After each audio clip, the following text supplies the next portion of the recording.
One of my all-time favorite sports stories is in 2019 at Wimbledon. It's the first round. Coco Gauff is playing against her idol, Venus Williams. Coco was 15 years old at the time, and she pulls off this stunning upset, which nobody saw coming.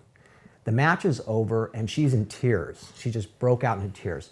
Goes over to Venus and shakes her hand, and then in the last moment collects herself and pulls Venus back in and says, "Thank you." She goes, "I wouldn't be here if it wasn't for you."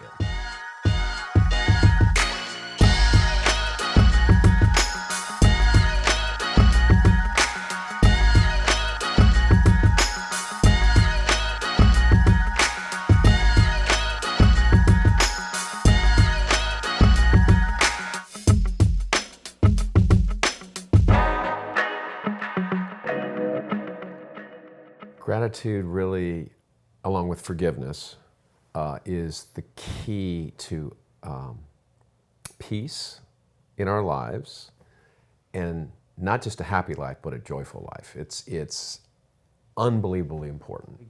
The biggest thing I can think of when it comes to gratitude is people who are unhappy always are focused on those things that they don't have. And some of these are very wealthy people, by the way. It's not necessarily just poor people who are, let's say, don't have much money in their bank account.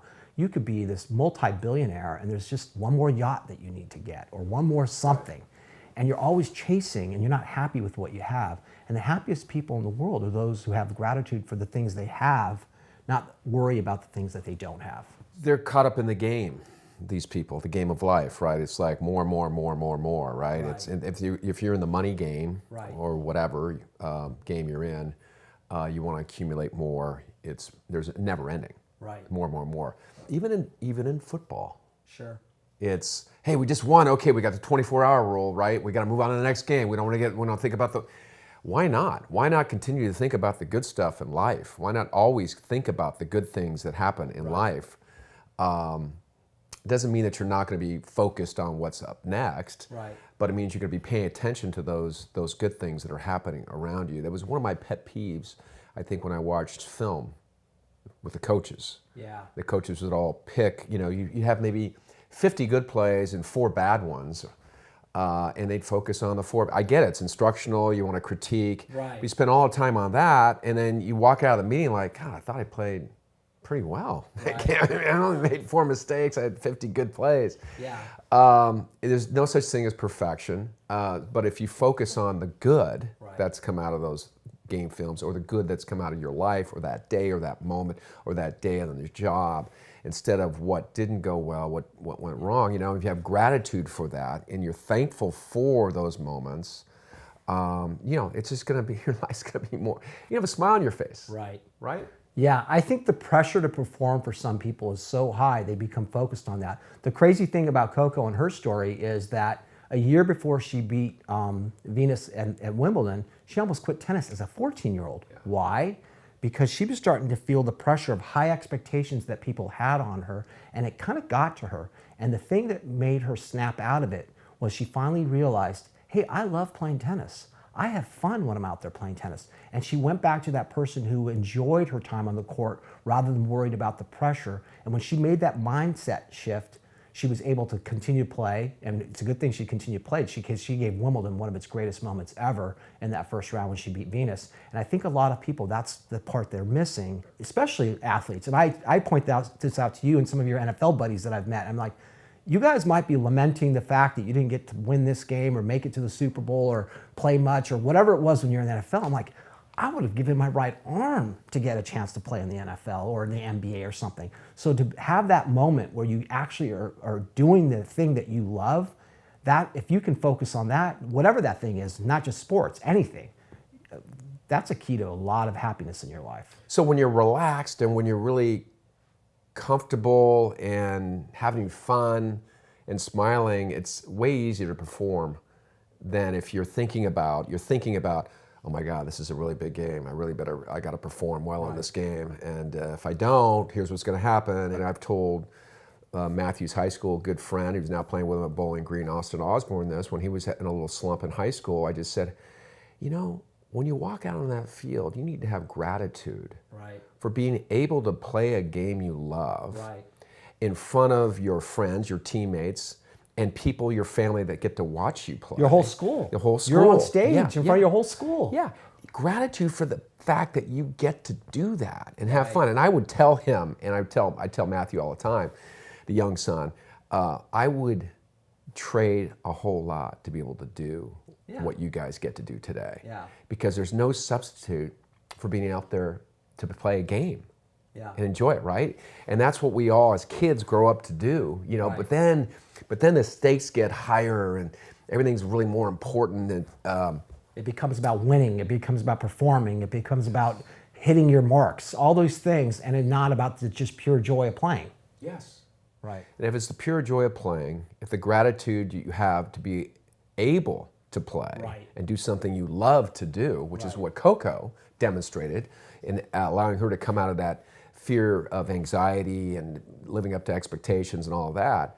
And that's what gratitude does. Having that gratitude for those moments, to be able to, walk onto the field or the court or whatever you're doing and perform. I mean, that should put a smile on your face. Yeah. Instead of thinking about the outcome or the pressure of having to play your best. You're gonna play your best when you're not thinking. Right. We're just out there having a good time and having fun. So that's always my instruction to those two guys at Bowling Green when they're before a game. Is I talk to them about, hey, go out there and smile and have fun. Right. Just Right? let it rip. Let it rip. It's like playing. It's like playing on the street with your friends. Those games are the funnest games because you're just playing for pure joy, and that's when you play your best. Exactly. What about for people who let's say we're talking a lot about sports, obviously, but they're just anybody. Like, what are some of the things that you think people can do to sort of incorporate gratitude into their life so that they remind themselves of the good things that are happening? And why is it important is the other question I think I'd want to ask you. We live in a fear-based world, on a fear-based planet. Yeah. It's everywhere. Yeah. Fear of missing out, fear of death, fear of failure. There's a million fears, right? And body consciousness and all this stuff. And media plays into all that, right? Because Well, it creates drama. right. And people get intoxicated with drama, so they want to see more and more and more. Right. And all that's what we're living in. So what can move us out of fear is having a sense of gratitude, Right. right? Takes And the anxiety away. yeah, because you've shifted your focus of what you don't have or what's going bad or what went wrong to, wow, look, what a beautiful sunset. Or I had a chance to spend time with my family or friends at some event or what. Just watching a movie, anything. Anything. Simple. Anything. Actually, the simplest things are actually sometimes the most meaningful. Maybe your circumstances are upside down for the moment, but if you spend time focusing on what is going well and what you do have, more things will come your way Right. to give you gratitude for. It'll just happen because, again, you've made this shift, this perspective shift in your life and how you see life and how you do life. Another interesting thing is gratitude list. Develop a gratitude list. For those people that are having Just a hard literally time write with it down. yeah, first thing in the morning, before you go to bed at night, whenever, have this list by your nightstand and go through the day. I mean, this is what I do. Go through the day either mentally or it's more powerful to write it down.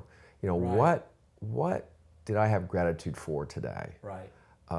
Somebody bought me a cup of coffee. Right. Somebody drove me to the office. Right. Somebody smiled at me. Right. It could be some very simple things. Yeah.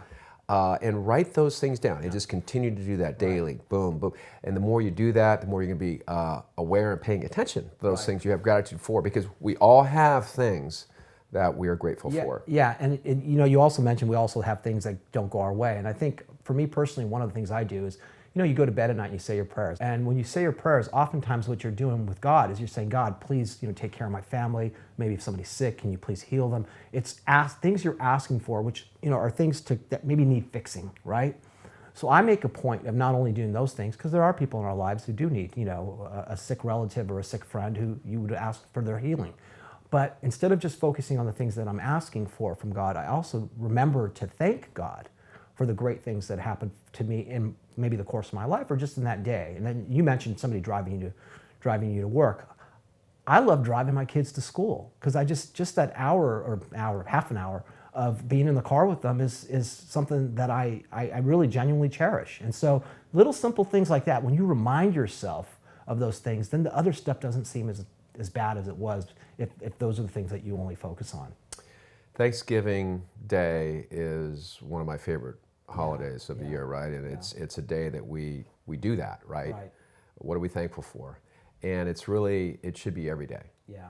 Thanksgiving Day should be every single day. We may not eat turkey every day. Yeah, probably not a good idea to eat turkey every day. Probably not. Especially if you slather a lot of mayonnaise on it like I do. Oh, God. What? Oh, man. Turkey sandwiches. Mayo? Turkey. Well, I'm talking about the day after. Okay, turkey sandwich. I'm thinking Friday. I'm not thinking Thursday. You already think about leftovers? Well, because I love turkey sandwiches the day after. It's better to me than That's what I'm thankful for. I have gratitude for a turkey and mayo sandwiches on Friday after Thanksgiving. It's pretty special. There's no doubt about it. But if people were to take the time and just do the list, I think, whether it's through prayer, mentally doing that, and thinking of others, not just, again, when we pray, it's not just for ourselves, but we may have personal issues that we need prayer for. Sure. But there's a lot of people out there, the world needs prayer. Right. And so let's put it out to everybody else. And if we put it out to everybody else and send out those good vibrations, those good vibes and frequencies and energies, good things will come back to us. Yeah, yeah. I 100% believe that.